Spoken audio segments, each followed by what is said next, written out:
anos, viu? 20 anos. Fala de 20 anos.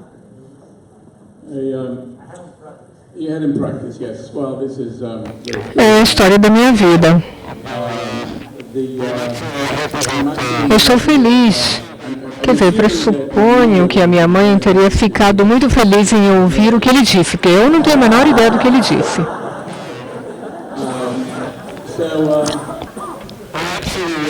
Eu vim aqui para falar de transporte como um capacitador para beneficiar o ambiente urbano. E todos aqui hoje estamos vivendo num ambiente de grande urbanização, onde a urbanização é acelerada e o número cada vez maior de pessoas se mudam da zona urbana para a zona, da zona rural para a zona urbana, onde o transporte é uma questão importante. E quando eu olho para São Paulo, em 2010, havia 10 milhões de pessoas em São Paulo. Eu vi as estatísticas, em 2016 havia 26 milhões. E isso na cidade de São Paulo, sem falar da região com 20 milhões de pessoas. E eu tento comparar também com Nova York, que no momento Nova York tem 8 milhões e meio de pessoas e na região 16 milhões. Mas uma coisa que temos que lembrar que é muito importante, pelo menos eu vivi essa época, é que nos anos 70 e 80 as pessoas fugiam de Nova York. Por quê? Porque Nova York era um símbolo da decadência. O símbolo da decadência era o transporte público, transporte de massa totalmente negligenciado. O número de pessoas era a menos de 7 milhões nos anos 80, antes do Renascimento, e juntos tivemos um entendimento. Em 1946, os 8,6 milhões por dia, 1946, até hoje não conseguimos voltar a esse número. Estamos chegando a 6 milhões de passageiros, para dar uma ideia da importância do transporte de massa no que nós fazemos. E há uma relação direta entre o transporte de massa e o desenvolvimento. Muito bom. Então, tem uma relação importante entre o transporte público e o desenvolvimento imobiliário, que, de um modo geral, indica o fato de que uma cidade é saudável, está crescendo, e isso é uma relação simbiótica. Sem o transporte de massa, nada aconteceria. Quando olhamos para as grandes cidades do mundo, vemos o caso de Londres, onde muitas pessoas não sabem, mas o primeiro metrô foi em Budapeste, mas uma linha muito curtinha, ainda existe. E depois as grandes cidades acompanharam. E quando eu olho para São Paulo, eles têm realmente, pelo menos o começo de um sistema robusto de transporte público. Eles têm um sistema incrível de ônibus, com 16 mil ônibus, eu acho, operando em São Paulo. Mas o transporte público em São Paulo, o metrô, por exemplo, tem só 80 quilômetros, eu acho.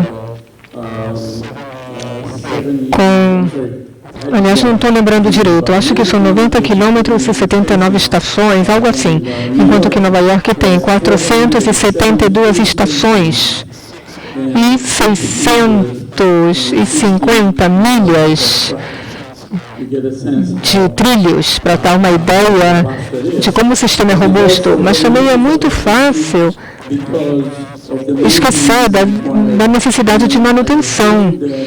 E eu imagino que, como aqui, os nova-iorquinos eu tenho certeza que aqui não é diferente, não gostam de pagar impostos. Adorariam ter um transporte público de graça, com uma boa manutenção e sem pagar nada, né?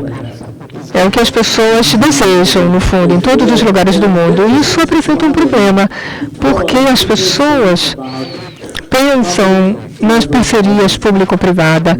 E as parcerias público-privadas implicam que a participação do privado investindo em construir alguma coisa e depois recrutam investimento através de taxas, cobrança. E já que o que as pessoas pagam não é subsidiado pesadamente pelo governo, isso apresenta um problema. Embora eu deva dizer que o começo do sistema de metrô em Nova York, em 1904, era todo privado. E nos anos 30 e 40, tudo se tornou público. Então, o transporte público apoia cidades dinâmicas, o que é muito importante. Isso aqui é o panorama geral do que eu vou falar. Podemos pular e passar diretamente para o assunto da minha palestra. Vou repetir que sem um sistema de transporte público muito robusto, nós temos problemas na cidade. E o acesso à habitação, prédios comerciais, escolas, hospitais, etc., é muito importante. E as pessoas não gostam de ter que viajar muito, percorrer grandes distâncias, e se perde muito tempo e produtividade. Há uma necessidade de trazer o transporte para mais perto.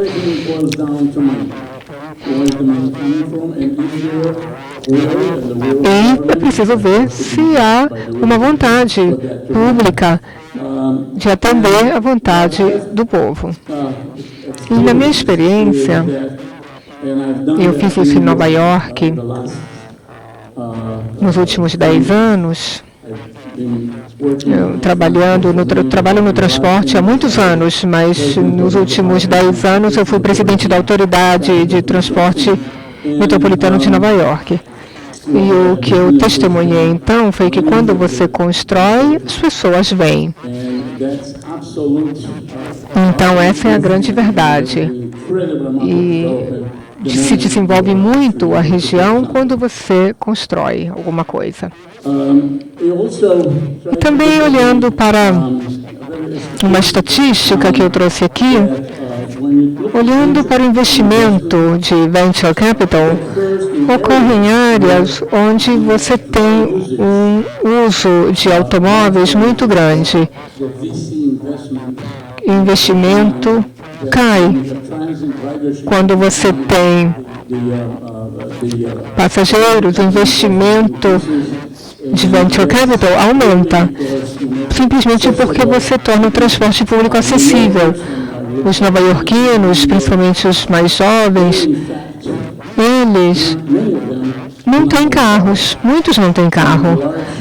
E uma grande parcela nem sequer tem carteira de direção. Nova York é uma área muito urbana e o que eu vejo é que os jovens buscam o transporte público como a maneira mais importante para se movimentar, e isso traz desenvolvimento.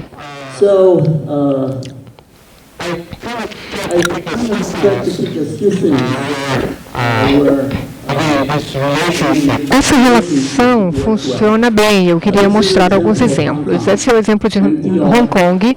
O MTR é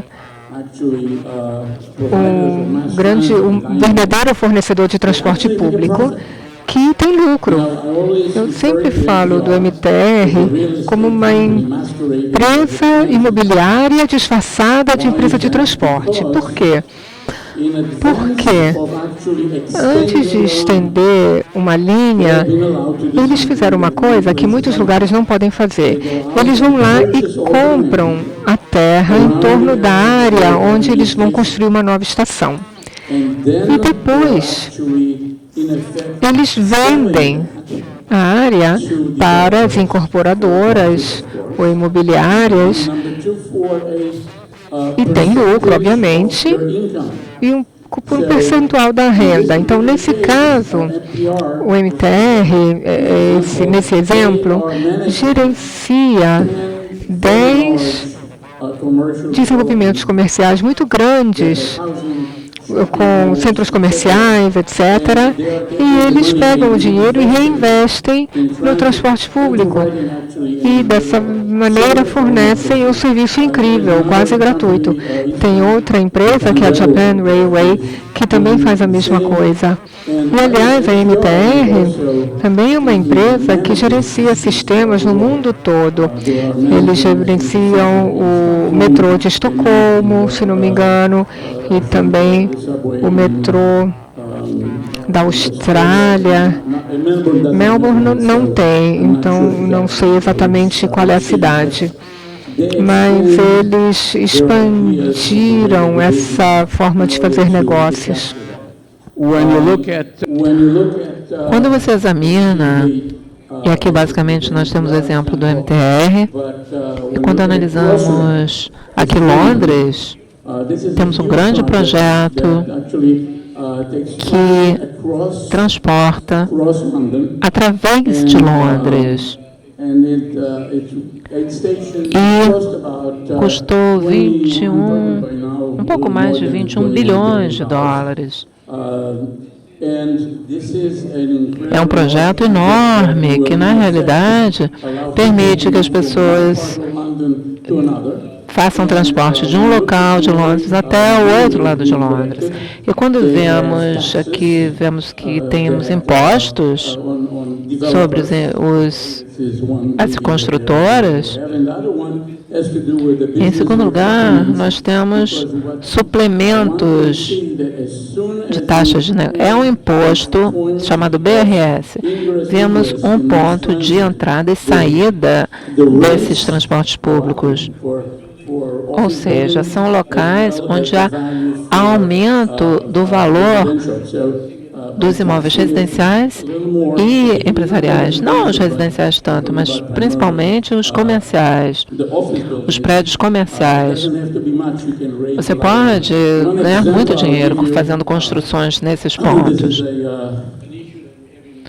Essa é uma questão que temos em Nova York. Não temos dinheiro suficiente para financiar o metrô. Estão pensando em ter esse precificação de congestão, como eles chamam. Foi uma proposta que eu fiz, mas ninguém resolveu aceitar. Seria criar um bairro de trânsito. Se você está a 1/4 de milha de uma estação do metrô, as pessoas que alugam naquele espaço cobrariam $1,50 por pé quadrado, que é a medida que nós usamos. Em Manhattan, são 700 milhões de pés quadrados de área comercial, de escritórios. Então, multipliquem isso por $1,50 e vejam que é mais de $1 milhão que poderia ser arrecadado rapidamente, que poderia ser investido no trânsito, nos meios de transporte, que é o meio que permite que as pessoas cheguem até os seus locais de trabalho, e financiaria também os proprietários dos imóveis. Seria uma boa forma de arrecadar fundos.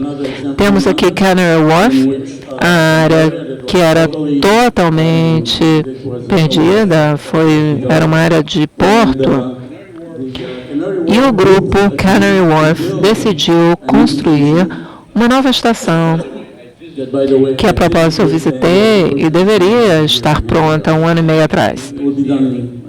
Estará pronta no próximo ano.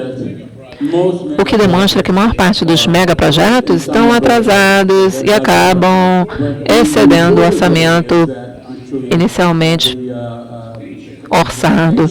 Nós vemos aqui que temos um preço fixo de $500 milhão e 30% do custo é pago pela empresa Canary Wharf. A construção acompanhou esse desenvolvimento. Nós vemos que é importante entender isso. Essa é uma estação em Washington, na capital. Abriu há 10 anos. Desde a sua abertura, nós vemos que as construções ali ao redor aumentaram muitíssimo, principalmente de prédios comerciais. E esse crescimento continua. Esse é outro exemplo, algo que eu deixo, que é o chamado Hudson Yards. É no lado oeste de Manhattan, onde nada acontecia durante anos e anos. Era um terreno baldio, ninguém ia lá, não tinha meio de transporte de massa. Era um problema. Um dia, houve o desejo de realizar as Olimpíadas em Nova York, que foi em 2012, aquela que acabou indo para Londres. Um senhor chamado Dr. Rolfe, que era o vice-prefeito na época, e então eles decidiram construir ali, estendendo a linha, uma linha importante que atravessa 22 estações, e criaram uma estação ali naquele ponto. E sempre quando me perguntam, mas e aí, o que aconteceu? Eu digo, olha, é o velho jeitinho americano, os americanos são assim. Quando as pessoas foram para os Estados Unidos, foram buscar ouro a oeste, e havia oeste ali em Manhattan, e eles saíram atrás desse ouro. Como resultado desse investimento feito, foi um investimento de 3 bilhões de dólares, a construção gerada foi de 55 milhões de pés quadrados de construções. O Distrito Central tem 60 milhões de pés quadrados de área construída. Então, eles recriaram o centro de Boston nesse lado oeste de Nova York, que era vazio, de modo que houve um retorno econômico excelente para a cidade. É uma área que está florescendo. A proximidade do metrô sempre refletiu um impacto importante nos aluguéis. Estamos buscando imóveis próximos de estações do metrô, por exemplo. E recentes pesquisas comprovam isso. Há um aumento no valor dos aluguéis na ordem de 19% a 20%, só porque há proximidade com um transporte público do tipo metrô. O mesmo poderia acontecer num local como São Paulo, se eles continuassem estendendo o metrô. Hoje, São Paulo tem, na realidade, o maior sistema de transporte público de massa da América Latina, embora possam aumentá-la, é claro. Mas eles sofrem, mais uma vez, assim como várias outras cidades, pois houve uma linha, acho que é a número 7 ou 6, não é?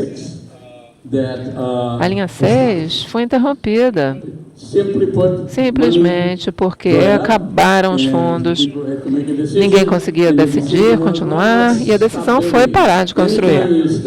Toda vez que você interrompe um projeto como esse, você pode garantir que você vai pagar o dobro depois para recomeçar a construção. Isso é garantido. Todos os outros desenvolvimentos imobiliários na área foram interrompidos também.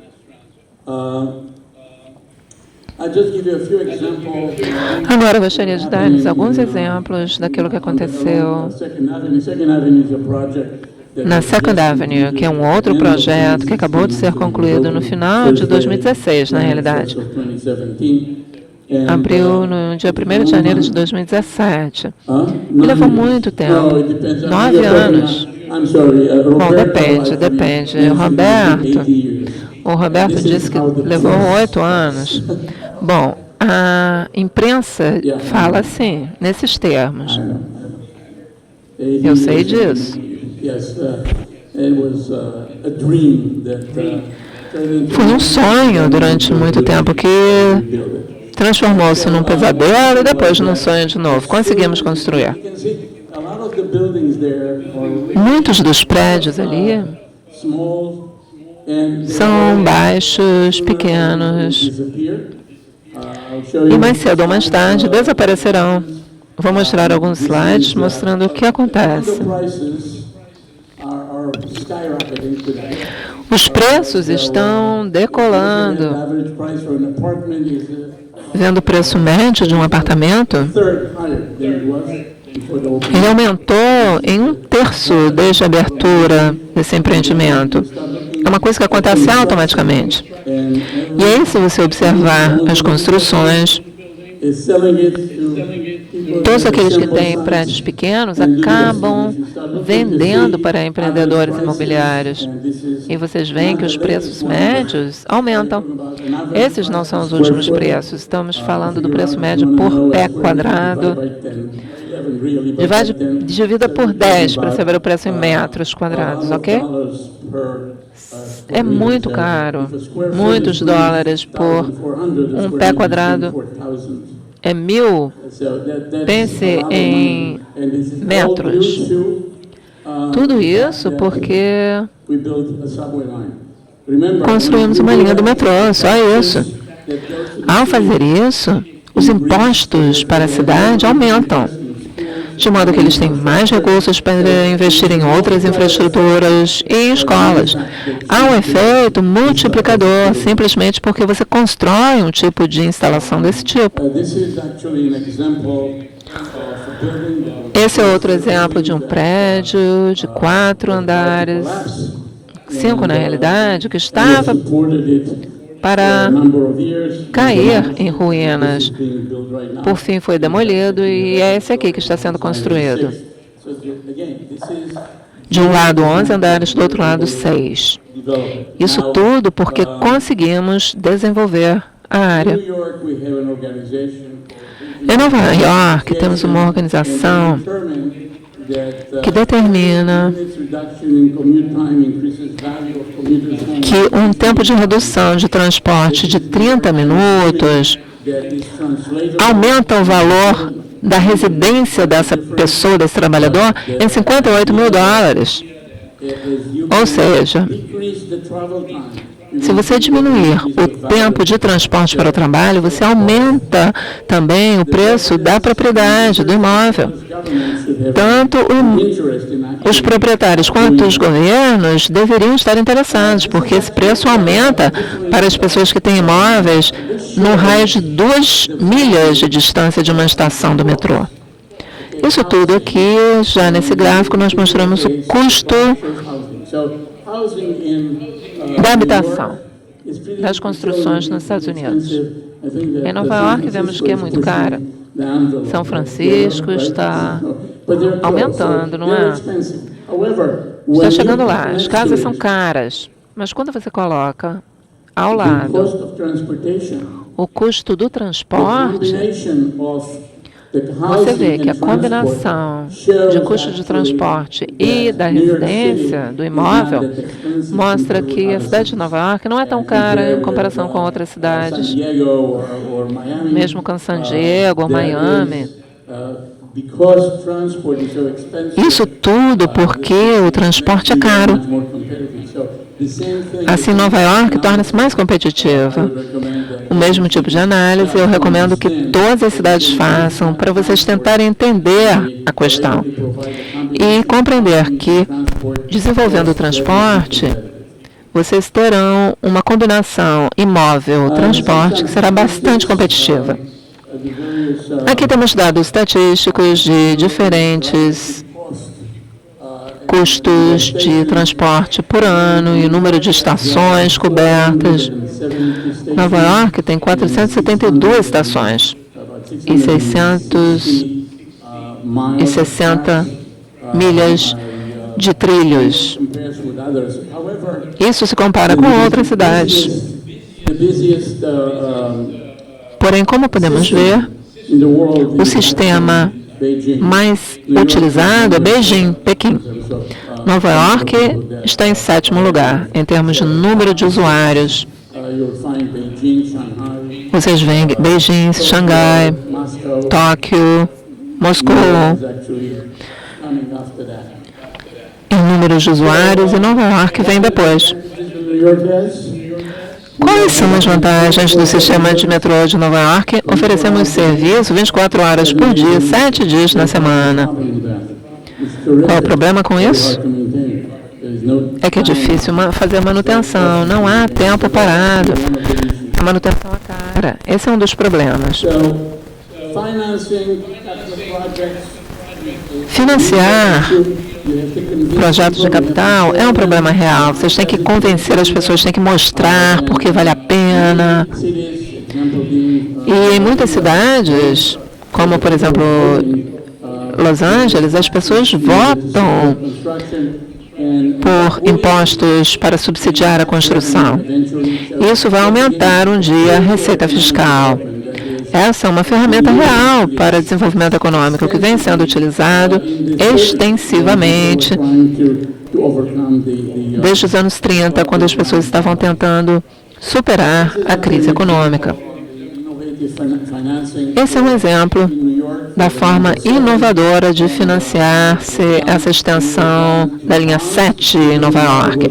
Foi feita através de títulos da cidade, 3 bilhões foram emitidos em títulos municipais. Foi uma forma muito criativa de financiar a construção. Tudo devido à forma característica como há impostos em Nova York.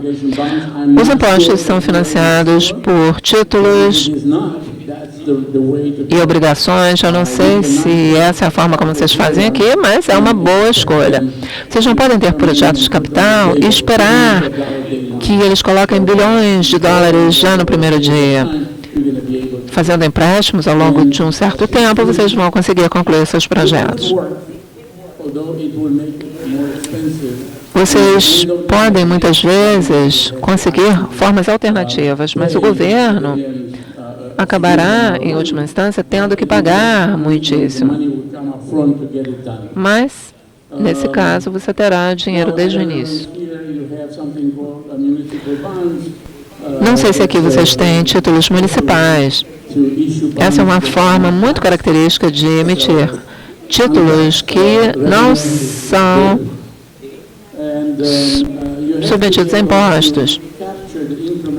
Você precisa capturar a receita incremental e reinvestir isso tudo rapidamente. Esse é o exemplo de como o mecanismo financeiro funcionou para financiamento. E uma das coisas que nós falamos sempre em desenvolvimento orientado por transporte é o rezoneamento.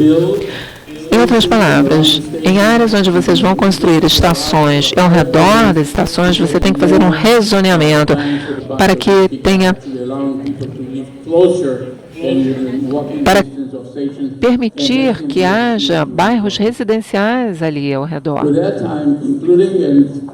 Com isso, eu gostaria de concluir agradecendo a todos pela atenção.